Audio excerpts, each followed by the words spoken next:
Isa na naman napakagandang araw ang binigay sa atin ng ating Panginoon at malapit na naman lumubog yung araw.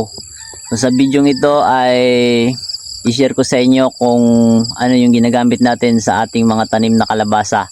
Dahil meron nagtanong sa atin, ang sabi niya, galing kay Ma'am Jalani. Sabi niya, ano ang ginagamit mo sa kalabasa na vitamin? O parang tao vitamin ng tawag. So baka ibig sabihin ni Ma'am ay anong ginagamit nating abono sa ating mga tanim na kalabasa. So bago natin sagutin yung kanyang katanungan ay memory verse of the day muna tayo.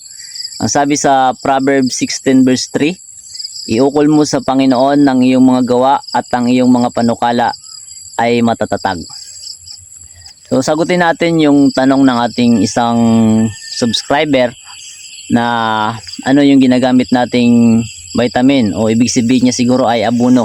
Ang ginagamit nating abono dito sa ating mga tanim ay hindi tayo gumagamit ng synthetic na abono.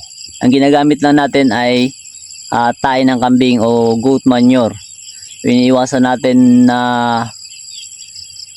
hindi gumamit ng mga synthetic na abono dito sa ating area dahil nakita natin yung tanim natin ay maganda naman kahit walang synthetic. So kapag gumagamit po tayo lagi ng synthetic at lalo na kung hindi tayo marunong gumamit, yan po ay nagko-cause ng acidic na lupa. Kapag acidic po yung lupa natin ay yan po ang pinagmumulan kung bakit laging nagkakasakit yung ating mga tanim. So parang tao lang yan. Kapag iniinom mo lagi ay chemical, malamang na lagi kang magkakasakit. So ganyan din yan sa lupa. Yan po ay base lamang sa ating sariling pananaliksik at kaalaman. So bahala na kayo kung paniwalaan nyo o hindi. So dito po sa atin ay ginagamit natin ay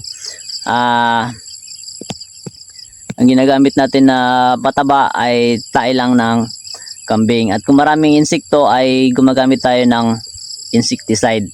So itong ginagamit nating isa sa mga insecticide ay itong Rocket. Itong Rocket insecticide ay napakamura lamang nito. Subukan ko ilagay yung link sa comment section kung gusto niyo bumili nito sa Shopee. So itong Rocket na insecticide ay kaya nitong patayin. Mura lang ito.